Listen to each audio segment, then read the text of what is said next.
السلام علیکم ورحمۃ اللہ وبرکاتہ۔ آئیے قرآن سمجھیں، عربی سیکھیں۔ سورۃ البقرہ کی 2 آیات، آیت 106 اور 107 کا ہم ترجمہ پڑھیں گے، اس کو سمجھیں گے، اس کے الفاظ کی وضاحت کریں گے۔ فرمایا اعوذ باللہ من الشیطان الرجیم، بسم اللہ الرحمن الرحیم۔ ما ننسخ من آیت او ننسها نأتی بخیر منها او مثلها الم تعلم ان اللہ علی کل شیء قدیر الم تعلم ان اللہ له ملک السماوات والارض وما لکم من دون اللہ من ولی ولا نصیر۔ صدق اللہ العظیم۔ یہ 2 آیات ہیں، ان میں سب سے پہلا لفظ ما ننسخ، ما کے بارے میں عرض کر چکے کہ اس کے ایک معنی تو سوالیہ ہوتا ہے، کیا؟ ایک نافیہ ہوتا ہے، نہیں، اور ایک موصولہ ہوتا ہے جو جس کے معنی میں آتا ہے۔ سیاق و سباق سے پتہ چل جاتا ہے۔ تو یہاں ما موصولہ ہے، یعنی جو کوئی بھی، جس کسی کو بھی، ننسخ، نسخ، نسخ کے معنی منسوخ کر دینا، کسی چیز کا حکم ختم کر دینا، کسی چیز کو مٹا دینا، ختم کر کے اسے مٹا دینا۔ تو ناسخا، اس نے نسخ کیا، ینسخو وہ نسخ کرتا ہے، ننسخو ہم نسخ کرتے ہیں، ہم حکم ختم کرتے ہیں، مٹا دیتے ہیں۔ من آیتن کوئی نشانی، کوئی آیت۔ اللہ تعالیٰ فرما رہے ہیں ما ننسخ من آیت، جو کوئی آیت ہم منسوخ کرتے ہیں، او یا ننسیہا، ننسیہا یہ نسیان سے ہے۔ نسیان کے معنی بھولنا۔ ناسیہ 3 حرف کا، نون سین یا، اسے ہم مجرد کہتے ہیں۔ ناسیہ وہ بھول گیا۔ انسا باب افعال میں ایک عربی کا خاص سٹرکچر ہے، جب ناسیہ کو انسا کیا تو اس کے معنی اس نے بھلا دیا، متعدی ہو گیا، ٹرانزیٹیو ہو گیا۔ ناسیہ میں وہ خود بھولا، انسا اس نے بھلا دیا۔ انسا اس نے بھلا دیا، مضارع ہے ینسی وہ بھلا دیتا ہے، ننسی ہم بھلا دیتے ہیں۔ اللہ فرماتے ہیں ما ننسخ من آیتن، جو کوئی آیت بھی ہم منسوخ کرتے ہیں، قرآن کی ایسی آیت جسے ہم ختم کر دیتے ہیں، یا کوئی ایسا حکم جو پہلے زمانوں سے چلا آ رہا تھا، آج کے زمانے میں محمد عربی صلی اللہ علیہ وسلم کے زمانے میں اس حکم کو ہم نے ختم کر دیا۔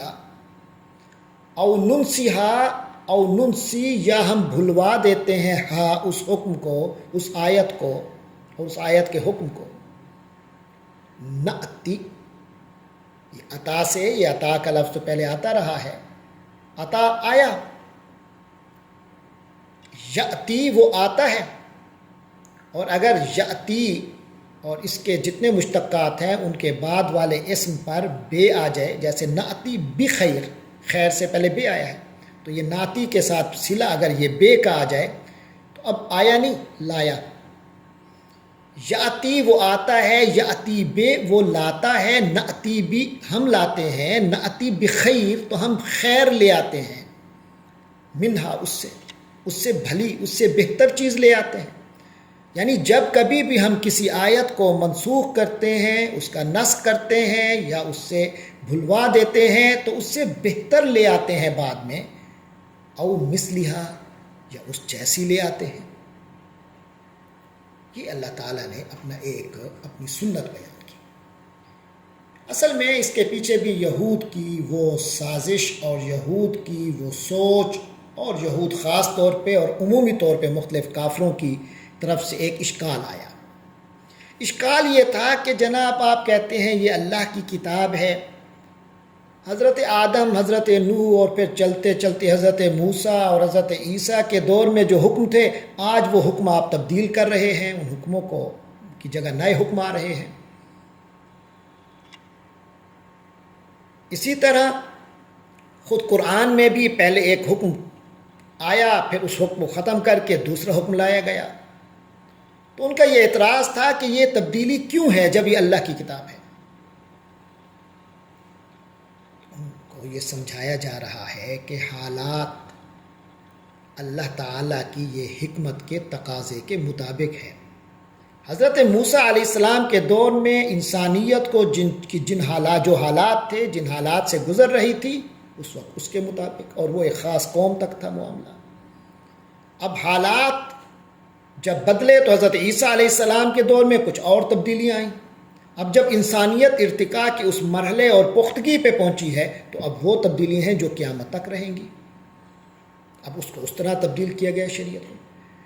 دین تو وہی ہے، جو بنیادی اصول ہیں وہ تو وہی ہیں، اللہ پر ایمان، آخرت پر ایمان، رسول پر ایمان، اللہ کی بھیجی ہوئی کتابوں پر ایمان، تقدیر پر ایمان، اصول تو وہی ہیں۔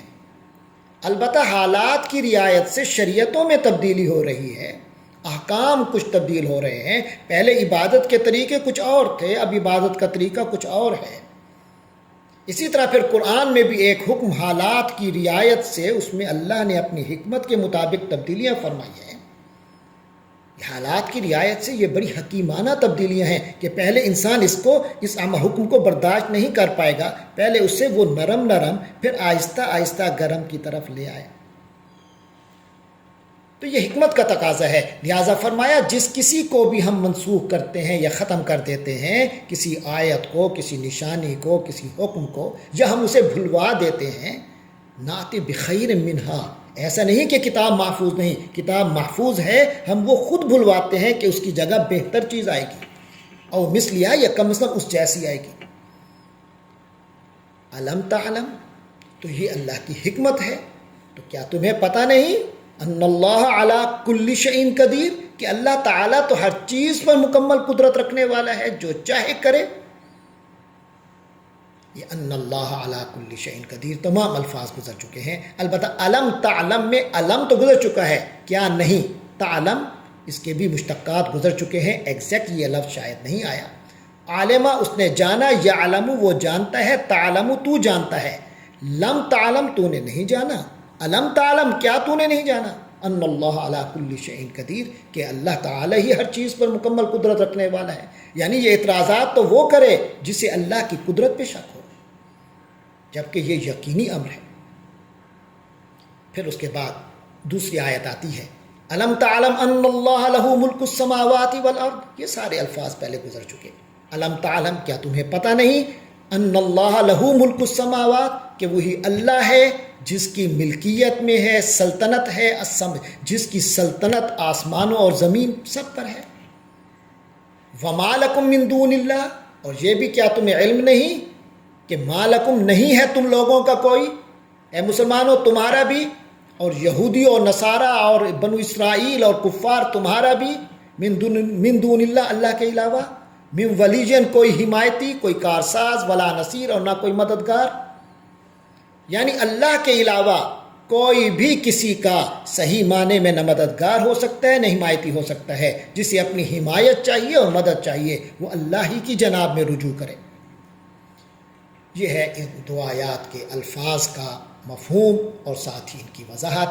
با محاورہ ترجمہ ایک بار پھر پڑھ لیتے ہیں۔ فرمایا ما ننسخ من آیت او ننسیها نأت بخیر منہا او مثلہا۔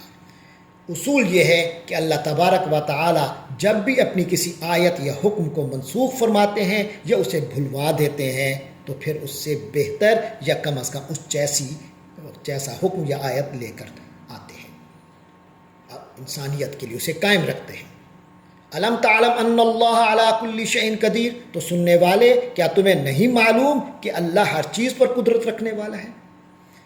الم تعلم ان اللہ لہ ملک السماوات والارض، کیا تمہیں نہیں پتا کہ اللہ ہی کی سلطنت ہے آسمانوں اور زمین میں؟ وہ مالک ہے، وہ ملک ہے، وہ مالک بھی ہے، بادشاہ بھی ہے۔ وما لکم من دون اللہ من ولی ولا نصیر، اور اللہ کے سوا کوئی تمہارا حمایتی اور مددگار نہیں۔ یہاں ایک اور نقطہ بھی ہے، یہود کو اندازہ ہو رہا تھا کہ یہ حکموں کی تبدیلی صرف نہیں ہے، یہ صرف نبوت کے ایک مقام کی بنو اسرائیل سے بنو اسماعیل کی طرف یہ تبدیلی نہیں ہے، بلکہ ہمیں جو شان و شوکت اور عزت و عظمت حاصل تھی، جس کی بنیاد پر ہم لوگوں میں بڑے پروٹوکول اور بڑا پیسہ اور نذرانہ وصول کرتے تھے، ہم نے ایک مقام اپنا بنایا ہوا تھا، اب وہ سر پہ جو ہمارے تاج تھا وہ اب ہم سے کھینچا جا رہا ہے، اور وہ تاج اب کہیں اور پہنایا جا رہا ہے۔ ان لوگوں کو جنہیں ہم امی کہہ کے، جنہیں ہم جاہل کہہ کے، جنہیں ہم ان پڑھ کہہ کے، اور جنہیں ہم تہذیب میں ہم سے کم تر سمجھ کر ہم جنہیں مذمت جن کی کرتے تھے، آج یہ تاج ان کے سر پہ جا رہا ہے۔ تو یہ حسد تھا، تو لہٰذا بتا دیا گیا کہ حمایت وہی ہے جو اللہ کی طرف سے ملے گی، مدد وہی ہے جو اللہ کی طرف سے ملے گی۔ یہ جو تم دنیاوی اسباب میں حمایت و مدد ڈھونڈنے کی تلاش کر رہے ہو، تم انتہائی غلط رستے پہ چل رہے ہو۔ اللہ تبارک و تعالیٰ سے دعا ہے کہ ہمیں اپنی حمایت اور مدد سے ہمیشہ سرفراز فرمائے۔ وآخر دعوانا ان الحمد للہ رب العالمین۔